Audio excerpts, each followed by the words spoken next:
this past week, Google had explosive earnings. It was a monster quarter. They did exceptionally well. And I think it's just a matter of time until the government breaks up Google. Why? Because Google owns the two biggest search engines in the world. Google, of course, and YouTube. And it's a monopoly. Now, I think that Google has been a great corporate citizen over the years. In fact, in 2004, when Larry Page and Sergey Brin went on their IPO roadshow, what they did was they talked about how their corporate culture is don't be evil. And I think they've been, generally speaking, a pretty good corporate citizen to the extent that even about 10 years ago, they pulled out of China and let Baidu run the entire market. And they pulled out of China because of censorship and also because Sergey Brin, one of the co-founders of Google, Sergey Brin was born in Russia, and he understood the evils of communism. And so he made this decision to pull out. And I think that's one of the reasons why the government's kind of left them alone as well, among other reasons. And so what scares me, and I'll talk about this shortly, is the Chinese government's potential cryptocurrency they're going to be launching very, very soon, where they can track everything. I'll get to that in a second. And so when a company gets too powerful, what happens is in the United States, the Department of Justice, what they do is they look to break up the company. And sometimes when big companies try to buy other companies, the DOJ or Department of Justice, what they'll do is they'll say no. They'll Heisman the deal. They'll stop it. Kind of like what they did with Microsoft in 1994 when Microsoft tried to buy a financial software company Intuit. They blocked the deal. And the reason they do this is because they know that competition is good for the consumer. Now, if the DOJ doesn't break up Google into two separate companies, YouTube and Google, then I think the European Union will. And so what happened was with Standard Oil, which was a massive company in America in the 1800s and earlier 1900s, there was this guy named John D. Rockefeller.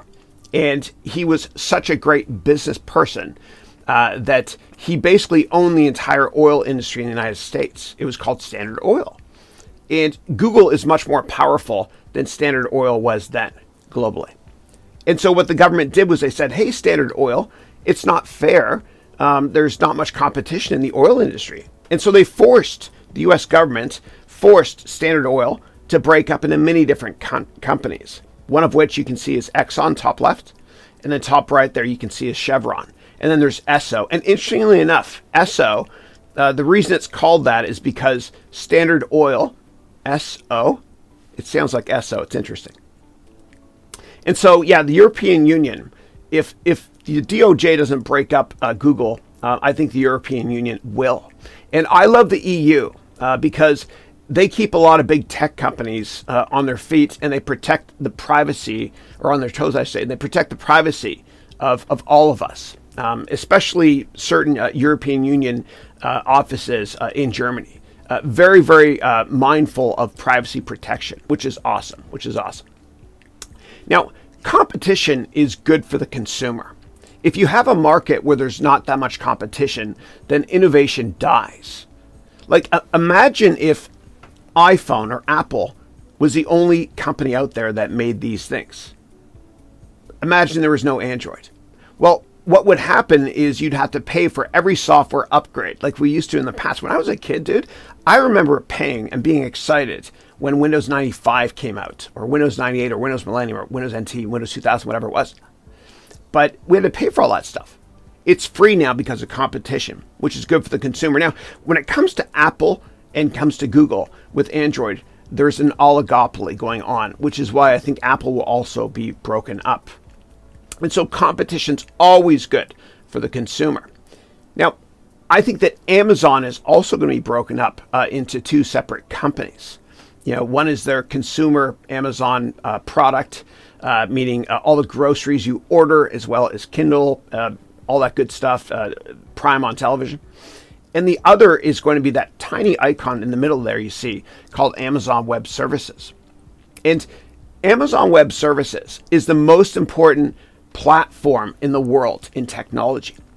And without it, we would not have Dropbox, which used to run entirely on AWS. we would also not have Uber, Lyft, Netflix, etc. Netflix runs 95% of its computer processes on Amazon's operating system in the cloud called Amazon Web Services. And it's a great technology. It's been very deflationary.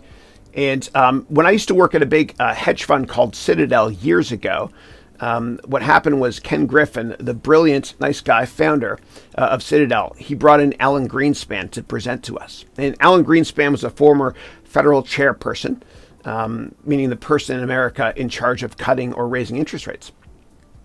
And when Alan Greenspan spoke to us, he said the reason why you had unprecedented economic growth back in the 1990s was not because of tech companies.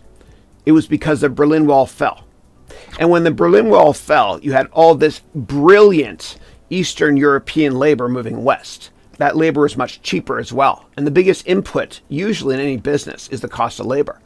And so that kept interest rates artificially low back in the 90s. Why do I bring this up? So what? Well, I believe that this generation's Berlin Wall teardown event is Amazon Web Services. It's very deflationary.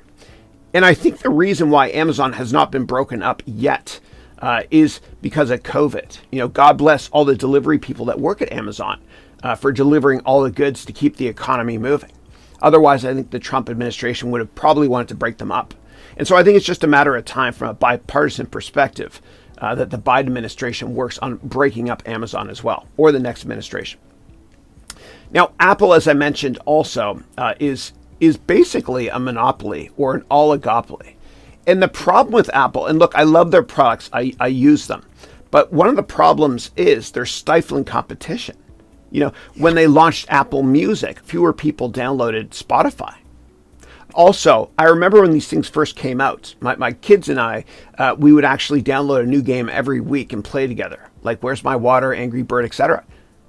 There's no good apps left, right? Innovation has died with a lot of apps, especially gaming. Last thing I'll say about Apple is with this, they have this subscription gaming platform now. That's not fair to other people that make games. They're abusing their monopoly power. And so I think they're going to be broken up as well. So I mentioned that competition is good for the consumer. And so I've got three currencies at the top there. The first one is, of course, the euro. The one on the right is the American $20 with Keith Richards on it, I think. And the middle one is the Canadian dollar. But I'm very proud to be Canadian. I'd include that one. Why am I including money here when it comes to competition? Because for thousands of years, governments have had a monopoly with money, right? And they haven't had to change it, right? Because there's been no competition. And so this here, what is this? It's a $1 bill. What year do you think it's from? This one here is from 1957. It hasn't changed at all. And the problem is that with monopolies, they don't have to change because they own the market. And so finally, there's competition when it comes to currencies. The competition is in the form of cryptocurrencies. I've got Bitcoin in the corner there. On the other side of NFT, I've got Ethereum or Ether, and I've got NFTs in the middle. And NFTs, I think, will become a currency one day as well, meaning non-fungible tokens. And so finally, there's competition for governments.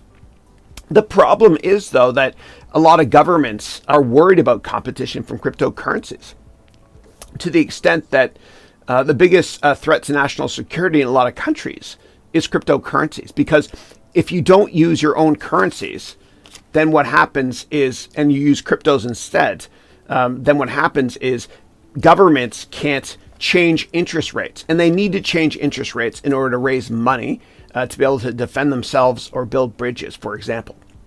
So it's a big conundrum. And China is seeing this as well with the Chinese renminbi, okay, the Chinese currency. So China is now going to be creating their own cryptocurrency. And the problem with that is that it'll eliminate competition, of course, from a lot of other cryptos in China. But what's worse is that they'll be able to track every single transaction from every single person. And there are cameras in China that can already recognize, from a facial recognition perspective, a couple hundred people living in China. And my critique is on the Chinese government only here. And so this is why having big bodies like the EU and the DOJ out there is a good thing. The EU would not stand for those privacy issues. So it's kind of frightening. Competition's good for the consumer, but governments feel threatened at the same time.